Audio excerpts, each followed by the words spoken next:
I want you to picture two families living in the same suburb outside Dallas, Texas. The first family, Kevin and Maria, earns a combined $155,000 annually. In 2016, they bought a four-bedroom house for $320,000. The mortgage payment, including taxes and insurance, came to $2,100 monthly. The house had more space than they needed at the time, but they figured they'd grow into it. They had two kids, wanted a home office, maybe a guest room for when parents visited. The second family, James and Patricia, earns a combined $162,000, nearly identical income. In 2016, they bought a three-bedroom house for $215,000. The mortgage payment came to $1,400 monthly. The house was modest. The kids shared a bedroom until the oldest left for college. The home office doubled as a guest room. It worked, but visitors always commented that they could afford something nicer. 10 years later, in 2026, both families are in their late 40s. Kevin and Maria have $140,000 in retirement savings. Their house is now worth $480,000, but they still owe $210,000 on the mortgage. They've spent roughly $60,000 on repairs and upgrades over the decade. They've replaced the roof, the HVAC system, the water heater, and half the appliances. Their property taxes increased 40%. Their homeowner's insurance nearly doubled. They've never taken a vacation longer than 5 days because the house payment doesn't leave room for extended time off work. James and Patricia have $620,000 in retirement savings. Their house is now worth $340,000. They paid off the mortgage 3 years ago. Their monthly housing cost is now just property taxes and insurance, roughly $800. They spent 2 weeks in Portugal last summer. They're planning to retire at 58. Same suburb, same starting point, nearly identical incomes over the same decade. One family built wealth. The other family built a house they can barely afford to leave. The $700 monthly difference in mortgage payments explains part of the gap. But the real divergence goes far deeper than the mortgage. The bigger house didn't just cost more to buy. It cost more to heat, more to cool, more to furnish, more to maintain, more to insure, and more to tax. It absorbed money in ways Kevin and Maria never anticipated when they signed the closing documents. The bigger house also changed their psychology. Once they owned a four-bedroom home in a nicer development, they felt pressure to fill it with furniture that matched the setting. They felt pressure to landscape the larger yard. They felt pressure to drive cars that didn't look out of place in the driveway. The house became the anchor around which every other financial decision orbited. This isn't a story about two families in Dallas. It's a story about how housing decisions compound across every other financial choice you'll make for decades. The house you buy determines how much you can save, how much you can invest, how much flexibility you have in your career, and ultimately, whether you retire with options or retire with anxiety. The bigger house is the #1 wealth killer in America because it doesn't feel like a wealth killer. It feels like progress. Today, I'm going to show you exactly why upgrading your house destroys more wealth than any other financial decision, how the costs extend far beyond the mortgage payment, and what the math actually looks like when you run it across a 20 or 30-year timeline. Some of what I'm about to share will be uncomfortable if you've recently stretched to buy more house than you needed. That discomfort is the point. Understanding the true cost is the first step toward making different choices, or at least making future choices with clear eyes. Before I walk through the specific ways a bigger house kills wealth, let me establish the foundational math that most homebuyers never see. When people evaluate whether they can afford a house, they typically look at the mortgage payment and compare it to their income. If the payment is less than 28 to 30% of gross income, lenders approve the loan. The buyer assumes this means they can afford the house. This calculation is dangerously incomplete. The mortgage payment represents roughly 50 to 60% of the true cost of owning a home. The remaining 40 to 50% hides in categories that don't appear on the closing documents, but show up relentlessly in your bank statements for as long as you own the property.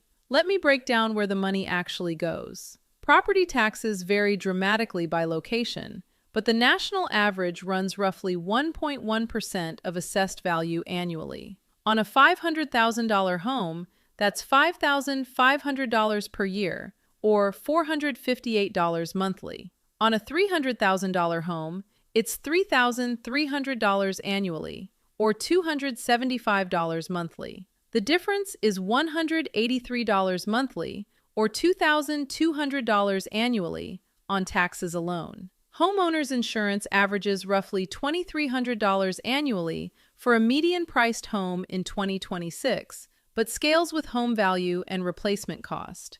A larger home with more square footage, more expensive finishes, and more contents to insure costs proportionally more to protect. The gap between insuring a $300,000 home and a $500,000 home can easily reach $600 to $1,000 annually. Maintenance and repairs follow a reliable rule of thumb. Budget 1 to 2% of the home's value annually for upkeep.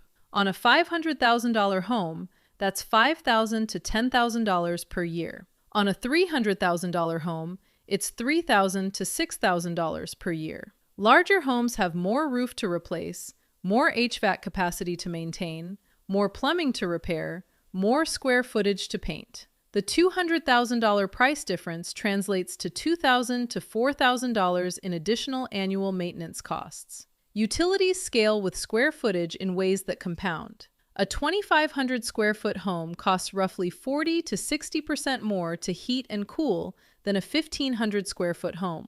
Electricity for lighting, water for bathrooms, gas for heating. All of it increases with size. The difference can easily reach $150 to $250 monthly, or $1,800 to $3,000 annually. Furnishing a larger home requires more furniture, more decor, more window treatments, more rugs, more everything. The average American spends roughly $50 per square foot furnishing a new home when you include furniture, appliances, and basic decor. An extra 1,000 square feet means an additional $50,000 in furnishing costs, often financed on credit cards or home equity lines that add interest to the total. Let me add these hidden costs together for the comparison between a $300,000 home and a $500,000 home.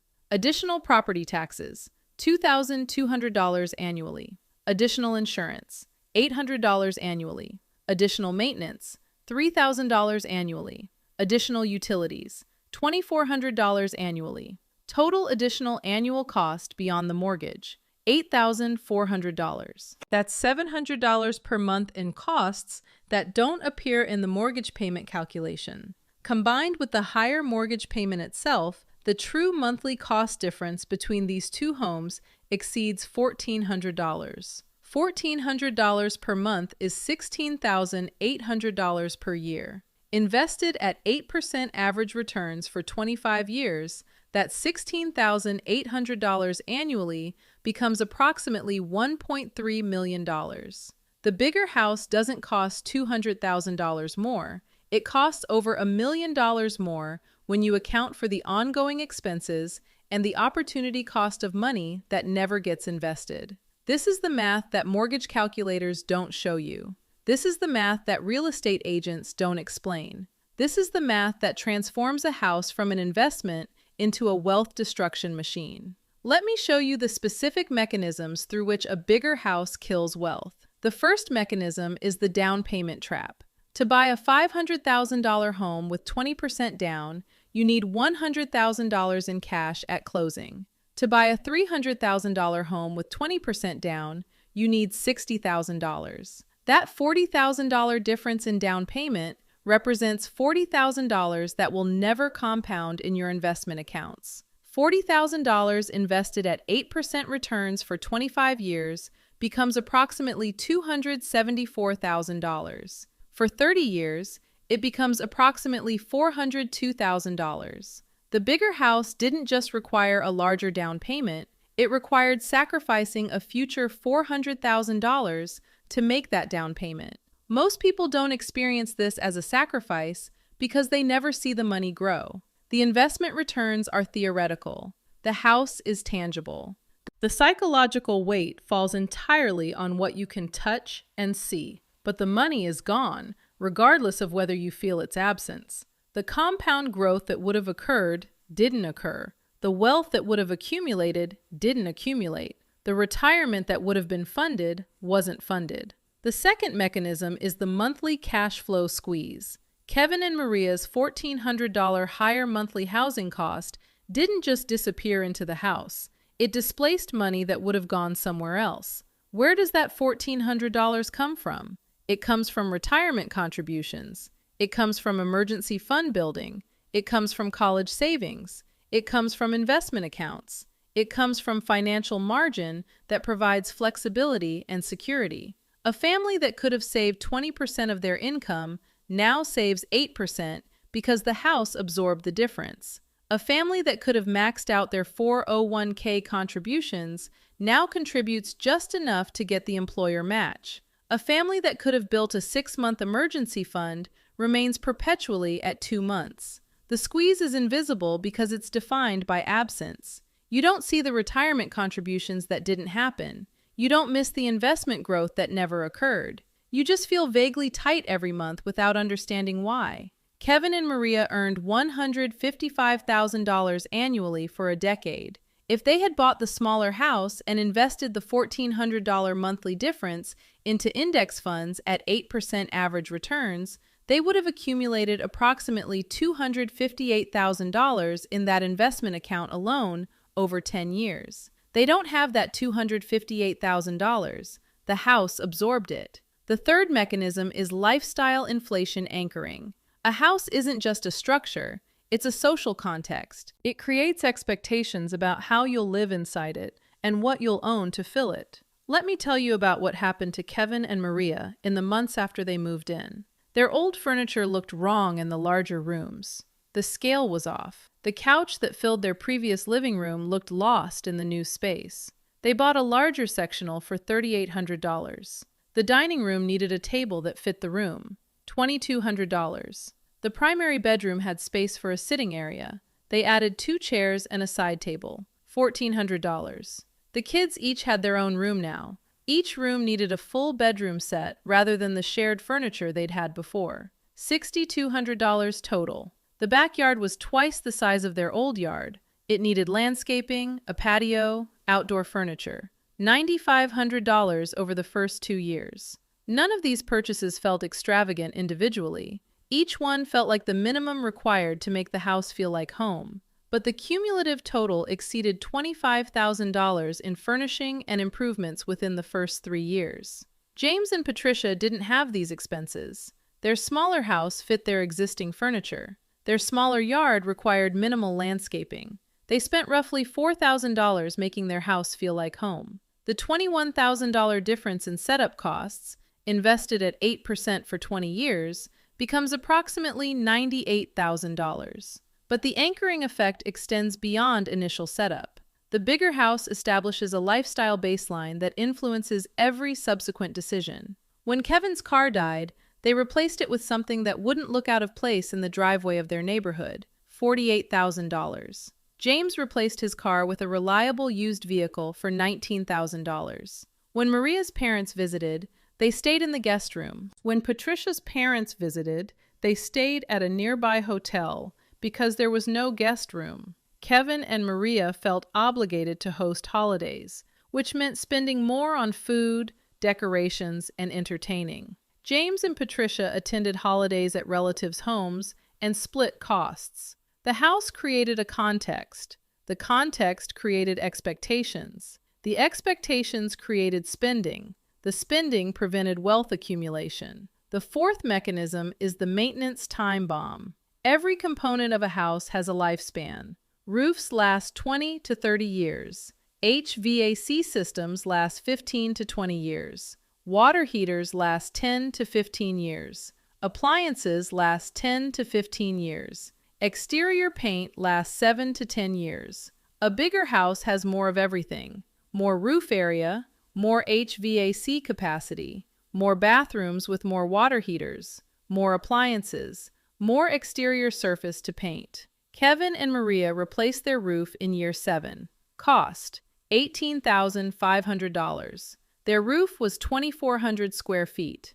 James and Patricia replace their roof in year 8. Cost: $11,200. Their roof was 1,500 square feet. Kevin and Maria replace their HVAC system in year 6. Cost: $14,000 for a 5-ton system to handle their 2,500 square feet. James and Patricia replace their HVAC system in year 9. Cost: $8,200 for a 3-ton system to handle their 1,600 square feet. The pattern repeats across every major system. The bigger house costs more to repair and replace, and it needs those repairs and replacements just as often as the smaller house.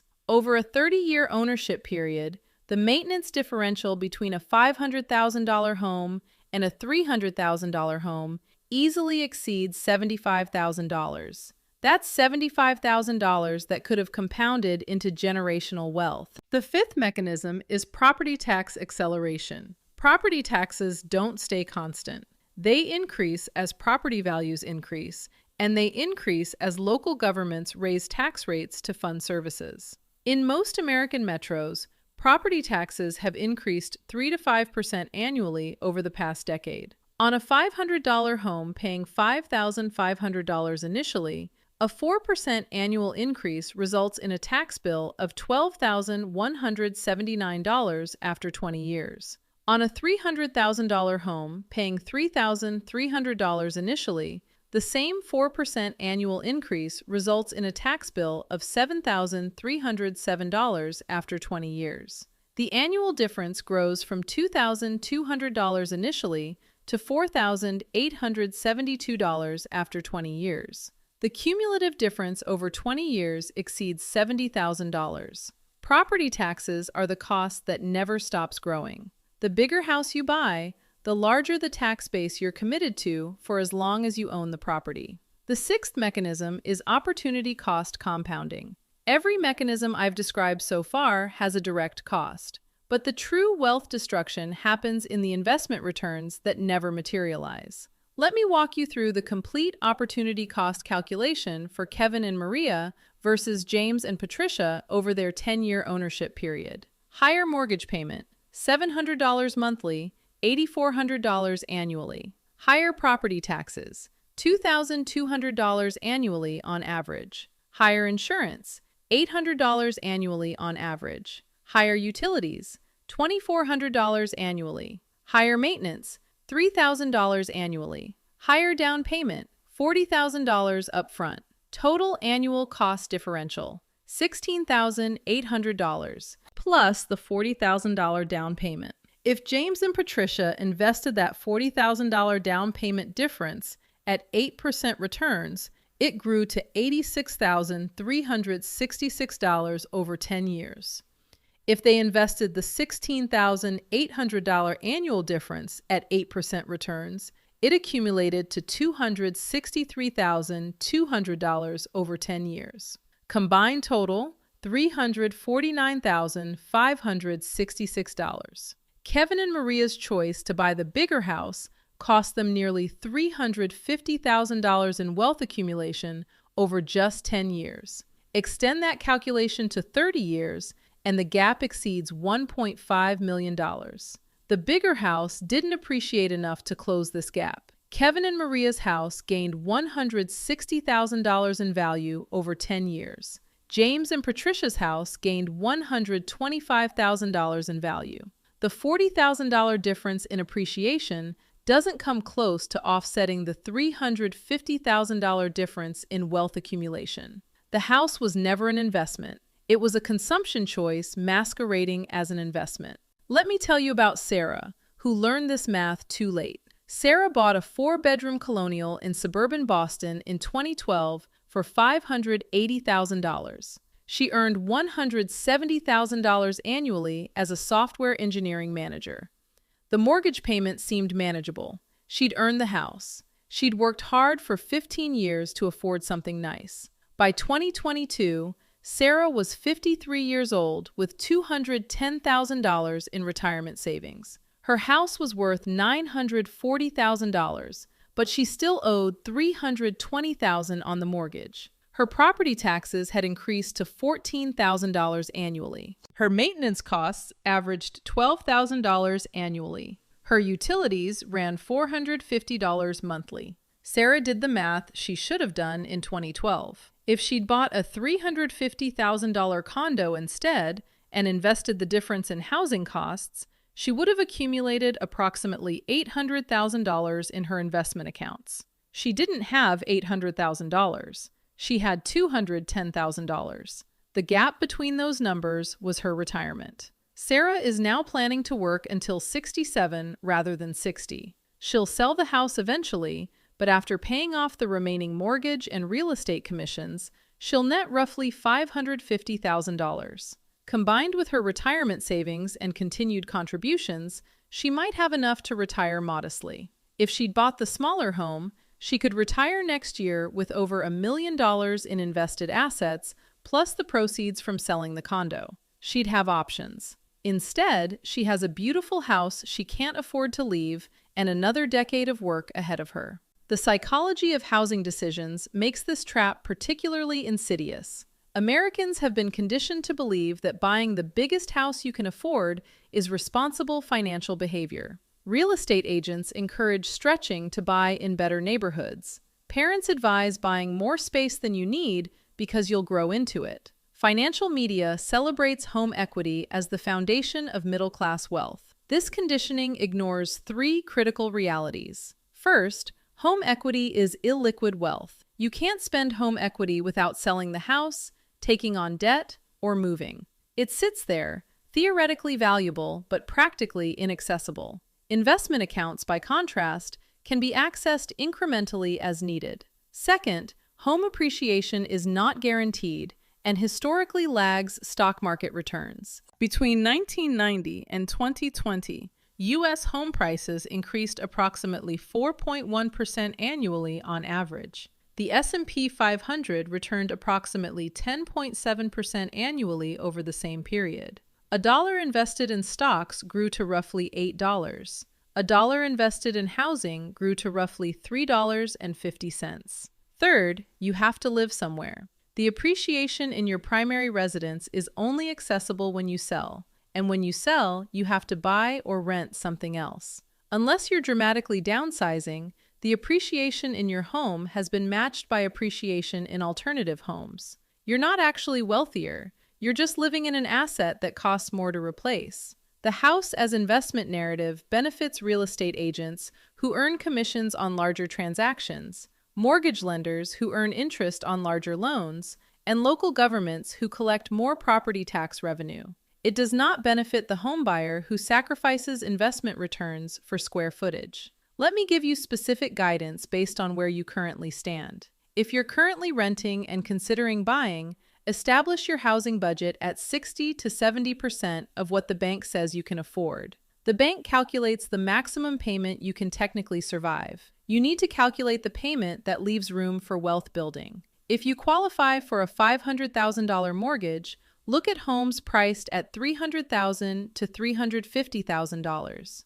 If you're a current homeowner considering upgrading, run the complete cost calculation before making any decision. Add up the mortgage payment difference, the property tax difference, the insurance difference, the utility difference, and the maintenance difference. Multiply by 12 to get the annual cost differential. Project that differential invested at 8% for 20 years. The number you calculate is the true cost of the upgrade. Decide whether the additional space is worth that specific dollar amount. If you recently bought more house than you needed and recognize yourself in Kevin and Maria's story, focus on what remains within your control. Refinance to a lower rate if possible. Resist the lifestyle inflation pressure to fill every room with expensive furniture. Maintain a strict budget that prioritizes retirement contributions over home improvements. Consider whether keeping the house makes sense long-term, or whether selling and downsizing allows you to recover the trajectory.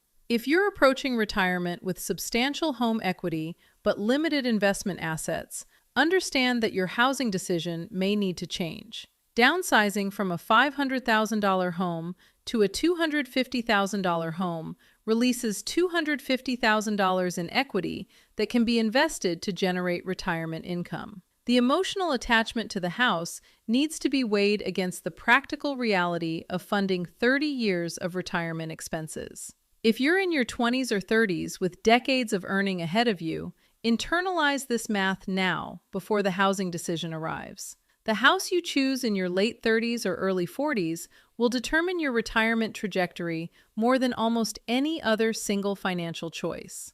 A modest home purchased with intention beats a large home purchased with aspiration every single time. James and Patricia didn't buy the smaller house because they couldn't afford the larger one. They bought the smaller house because they understood what Kevin and Maria didn't. The house isn't the goal. The house is a tool that either supports or undermines the actual goal. The actual goal is financial freedom. The ability to retire when you want, not when you're forced to. The ability to weather job loss without panic. The ability to help your children when they need it. The ability to travel, experience life, and make choices based on preference rather than financial necessity.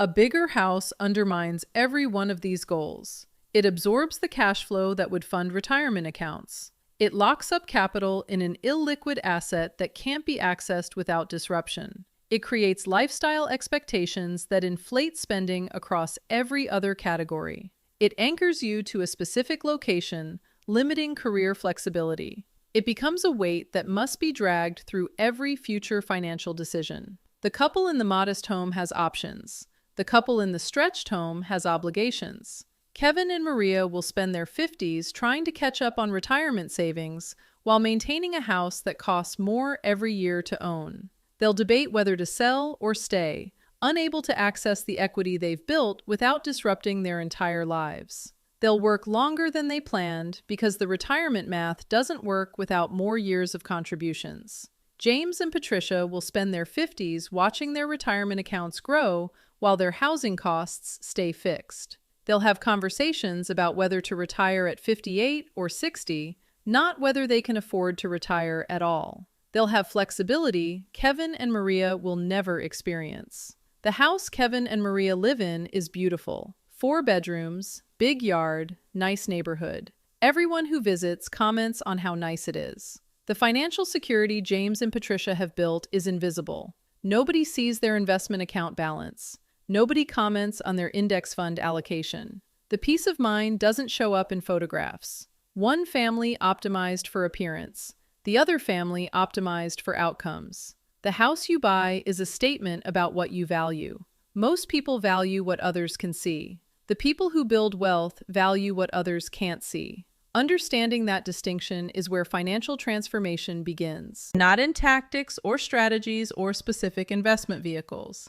In the fundamental clarity about what money is actually for. This is why financial literacy matters more than any single decision. The tactics change. Interest rates fluctuate, markets rise and fall. But the principles that govern how money compounds, how lifestyle inflation works, how opportunity cost accumulates, remain constant across every economic environment. Kevin and Maria didn't fail because they were irresponsible. They failed because they didn't understand the principles. They made decisions that seemed reasonable in isolation, but created devastating consequences when compounded over time. James and Patricia succeeded because they understood something Kevin and Maria didn't. They understood that every financial decision exists in relationship to every other financial decision. The house affects the retirement contributions, which affect the investment growth, which affects the retirement age, which affects the life you actually get to live. If you're watching this and recognizing that your financial foundation needs strengthening, there's a video on this channel that breaks down exactly how money actually works. Not tactics that expire, principles that compound. It's the starting point for anyone serious about building wealth rather than just earning income. Financial literacy is the difference between people who make money and people who keep it. The bigger house will always feel like progress. It will always feel like success. It will always feel like proof that you've made it. The investment account growing quietly in the background won't feel like anything. It won't impress visitors. It won't photograph well. It won't generate compliments from neighbors. But when you're 62 years old, deciding whether to keep working or start living, the investment account is the only thing that matters. The house will still be there, still costing money, still requiring maintenance, still demanding property taxes. The question is whether you'll have the freedom to enjoy it or whether you'll be working to afford it. That question gets answered not at 62, but at 38 or 42 or whenever you sign the mortgage documents on a house bigger than you need. Choose carefully. The math never lies, and the math strongly favors the smaller house.